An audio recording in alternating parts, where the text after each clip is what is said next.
Hello, TTI family. Today we're tagging along with the one and only Think Wilderness, a guy who basically treats the forest like his personal workshop.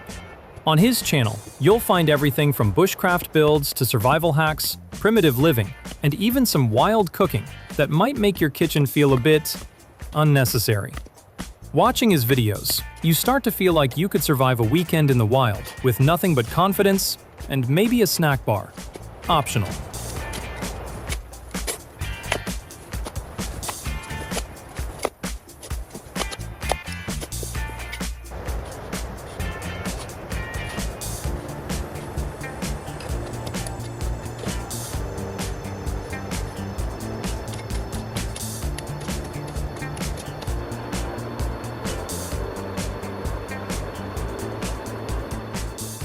But today's project?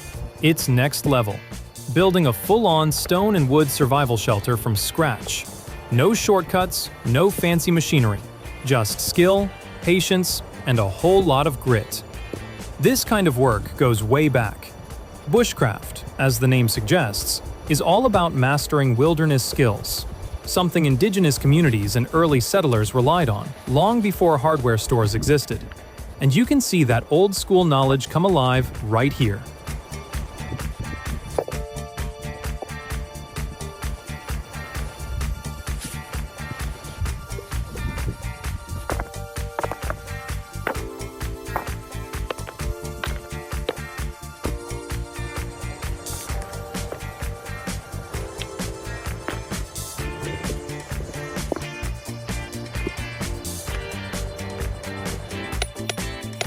First things first, picking the perfect spot.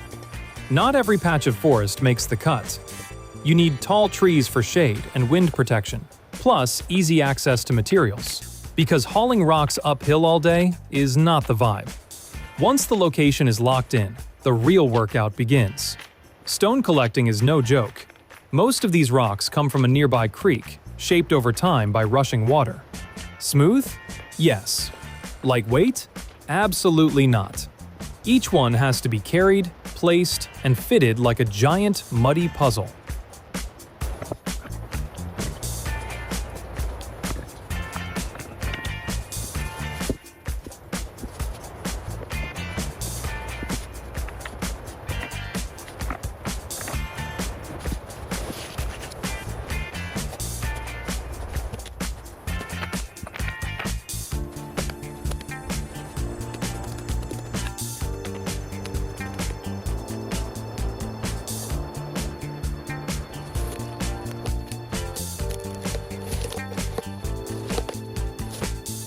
The larger, flatter stones are used for the base, creating a solid foundation that won't betray you halfway through the build.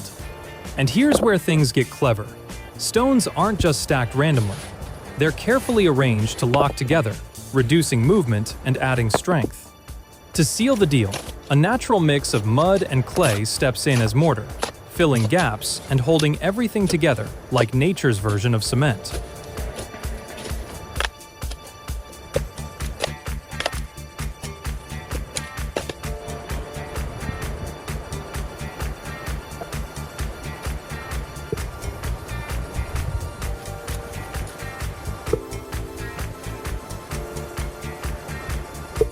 Then comes wood, the shelter's best friend.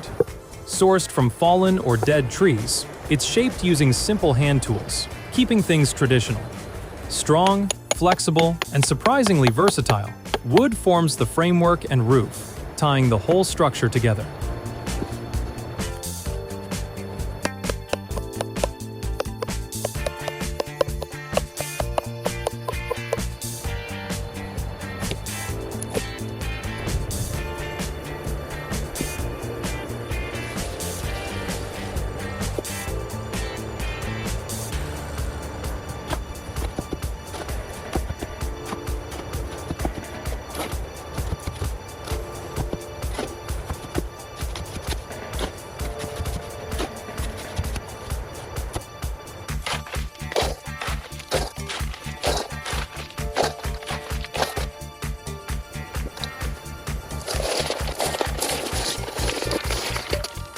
As the walls start rising from those heavy base stones, You realize this isn't just building, it's craftsmanship at its finest.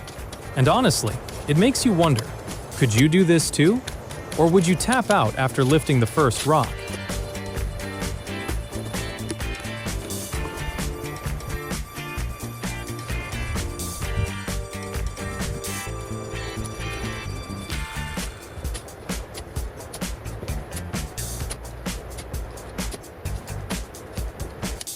Now this is where things get serious, because the foundation isn't just important, it's basically the difference between cozy forest shelter and pile of rocks with regrets.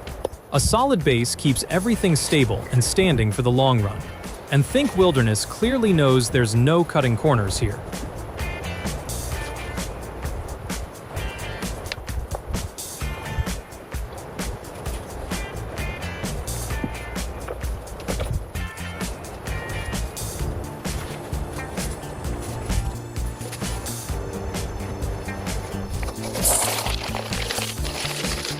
The walls start coming together using a clever mix of stones and logs, layered one after another like a survival-style sandwich.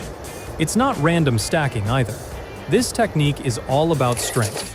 Smaller stones and pebbles are tucked into gaps, tightening everything up and adding a bit of natural insulation. The whole process feels like a throwback to ancient dry stone building methods, where every piece has its place and nothing is left to chance.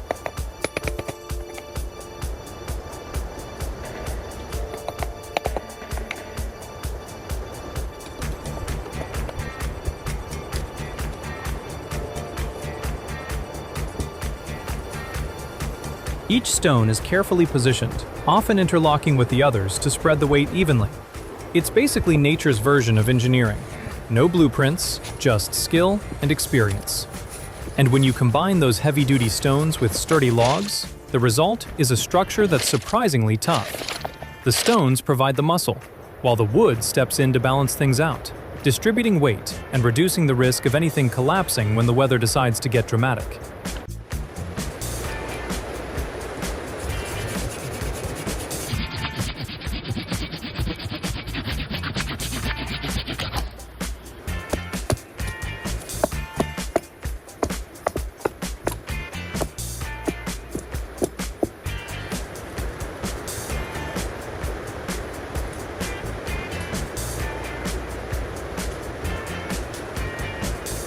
And let's talk about wood for a second.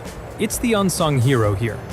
Unlike stone, it's flexible and easier to shape, which makes it perfect for adjusting the build on uneven ground. If the terrain isn't playing nice, wood makes sure the builder still wins.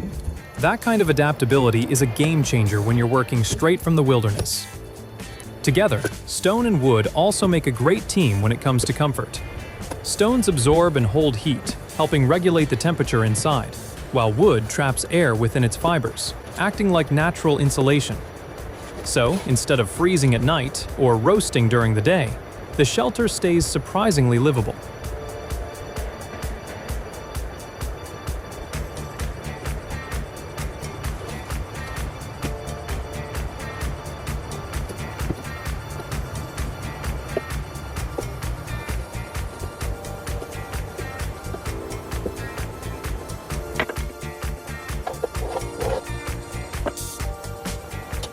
Durability-wise, stones handle wear and tear like champions, while properly chosen wood can last for years. And if stones are hard to find? No problem.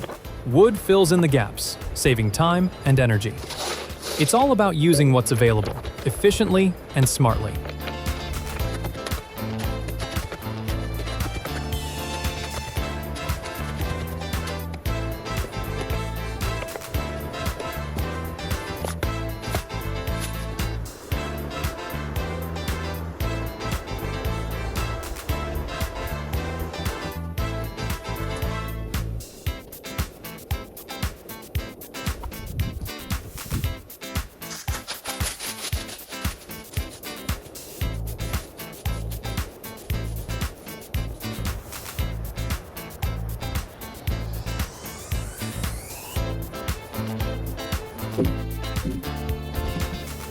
Alright, time to put a lid on this masterpiece.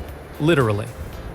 The roof build kicks off with solid support beams, made from tough logs laid neatly across the top of the stone and wood walls. Think of them as the shelter's spine. If these aren't strong, everything else is just wishful thinking. The beams are spaced out evenly to create a balanced frame, and hardwoods like oak or ash are the go-to choice because, well, nobody wants a roof that quits halfway through a rainstorm. Each beam is carefully notched at the ends, so it sits snugly on the wall. This classic trick keeps them from rolling around like logs in a cartoon.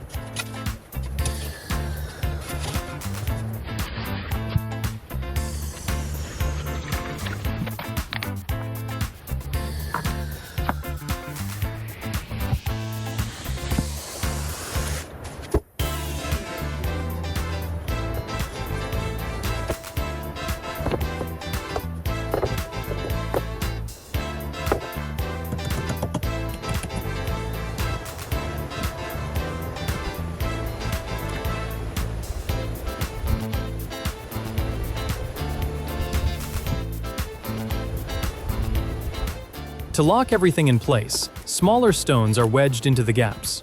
Natural rope can be used for tying, and sometimes wooden pegs are hammered in for extra grip. Basically, it's overkill in the best possible way. Next comes a layer of smaller branches laid across the beams, forming a grid. This step adds rigidity and makes sure the roof doesn't sag like a bad mattress. The beams themselves are set firmly into the top of the stone walls, helping spread the weight evenly so no single spot takes all the pressure. Once the skeleton is ready, it's time to bulk things up. Small stones and pebbles are scattered across the framework, filling gaps and creating a rough base. It might look messy, but it's doing important work, helping distribute weight and giving the next layers something to sit on.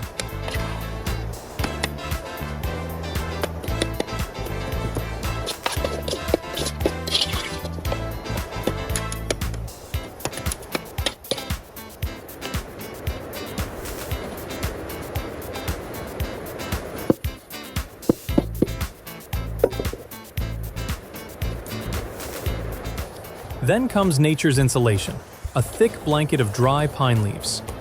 These trap air like a champ, helping keep the inside warm when it's cold and cool when it's, well, less cold.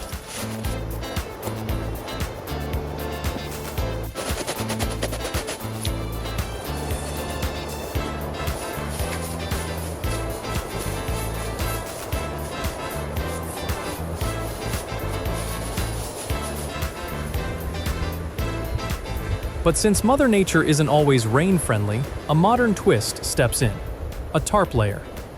It acts as a waterproof shield, making sure all that hard work doesn't turn into an indoor swimming pool.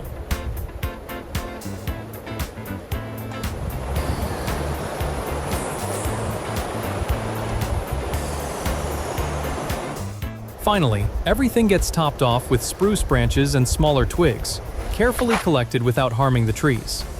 Only lower or fallen branches are used, so even while building like a survival pro, there's still respect for the forest.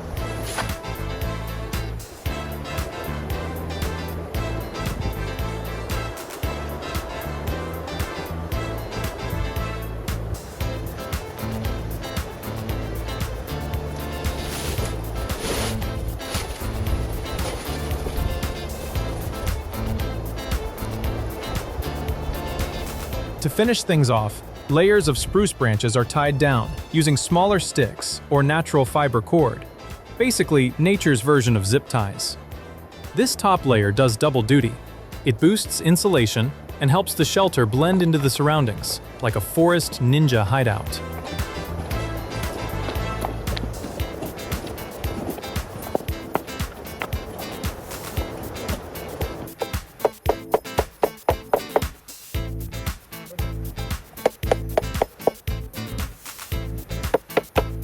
Next up, vertical logs are fixed across the horizontal ones, forming a cross brace. Sounds technical, but it's really just a smart way to keep everything sturdy and stop the door from drooping like it's had a long day.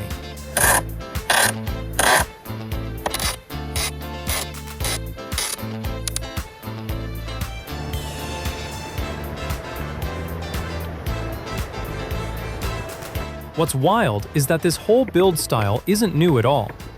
Way back in the Neolithic era, around 10,000 BCE, early humans were already doing this kind of thing, combining stone, wood, and whatever nature offered to create solid homes. No power tools, no tutorials, just skill and survival instinct.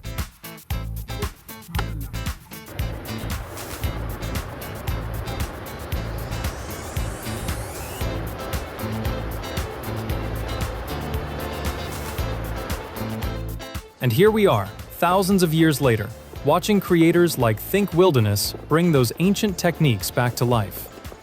Honestly, it makes you wonder, have we gotten smarter or just lazier? If you enjoyed this journey into old-school survival, go check out his channel. And who knows, you might just unlock your inner last survivor.